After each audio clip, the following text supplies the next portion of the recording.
বাংলাদেশ জাতীয়তাবাদী কৃষক দলের সাধারণ সম্পাদক শহীদুল ইসলাম বাবুল বলেছেন, যদি শেখ হাসিনা ক্ষমতায় থাকতো তাহলে এখনো আমাদের জেলে থাকতে হতো। আমি এমপি নির্বাচিত হই বা না হই, আমার দল বিএনপি সরকার গঠন করবে। আমার দল সরকার গঠন করলে সদরপুরের সাথে চরমানাইরের যোগাযোগ স্থাপন করতে আড়িয়াল খাঁ নদীর উপর একটি সেতু করে দেব। আপনাদের সাথে আমার ভাগ্য জড়ায় রয়েছে। কোনোদিন কর্মীকে ফেলে পালিয়ে যায় নাই। সাধারণ গৃহস্থ পরিবার থেকে লড়াই করে করে, সংগ্রাম করে করে, আওয়ামী লীগের বিরুদ্ধে যুদ্ধ করে করে আজকে এই জায়গায় এসে দাঁড়াইছি। আজকে যদি শেখ হাসিনা ক্ষমতায় থাকতো আমাদেরকে জেলখানায় থাকতে হইতো। আমাদের নেতা তারেক রহমান বলেছেন যে ভয় দিয়ে না, মানুষের ভালোবাসা দিয়ে মানুষের ভোট অর্জন করতে হবে, মানুষের সমর্থন। এই আড়িয়াল খাঁর প্রথম ব্রিজ, প্রথম কাজ আমার নৈতিক দায়িত্ব। আল্লাহ যদি আমাকে বাঁচায় রাখে, আমি যদি সুস্থ থাকি, এমপি নির্বাচিত না হইলেও এই ব্রিজ আপনাদের করে দেব। আর যদি না করতে পারি, পরবর্তী নির্বাচনে আপনাদের সামনে মুখ দেখাবো না, আর আসবো না।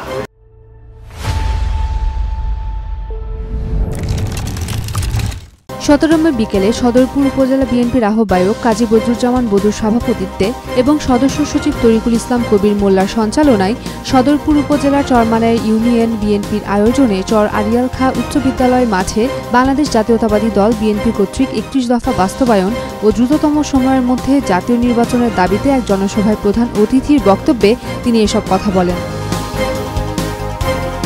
এ সময় অন্যান্যদের মাঝে বক্তব্য রাখেন ভাঙ্গা উপজেলা বিএনপি সভাপতি খন্দকার ইকবাল হোসেন সেলিম, ফরিদপুর জেলা ছাত্রদলের সাধারণ সম্পাদক তানজিমুল হাসান কায়েস, চরমানাইর ইউনিয়ন বিএনপির সাবেক সভাপতি বজলুর রশিদ মাস্টার, সদরপুর উপজেলা বিএনপির যুগ্ম আহ্বায়ক KM আবু সায়েদ, ফরিদপুর জেলা ছাত্রদলের যুগ্ম সাধারণ সম্পাদক মোল্লা Mohammad Javad, Charmanair union BNP সাবেক সহ সভাপতি মোহাম্মদ আবুল হোসেন মিয়া, প্রচার সম্পাদক কামরুল হাসান ফারুক, বিএনপি নেতা সম্রাট হোসেন, সদরপুর উপজেলা ছাত্রদল নেতা মোহাম্মদ নজরুল কবির, মশিউর রহমান মিঠু, তুষার মাহমুদ, মিজানুর রহমান সিনহা, সরকারি কবি নজরুল কলেজ ছাত্রদলের যুগ্ম আহ্বায়ক শাহজালাল সর্দার, ঢাকা কলেজ ছাত্রদল নেতা নাবিল মাহমুদ শান্ত প্রমুখ।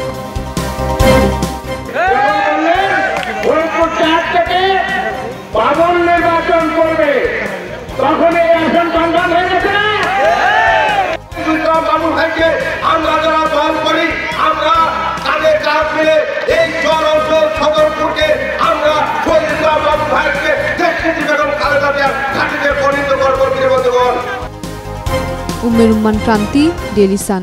For more updates, follow us on Facebook, subscribe our YouTube channel, get the latest update on www.daily-sun.com.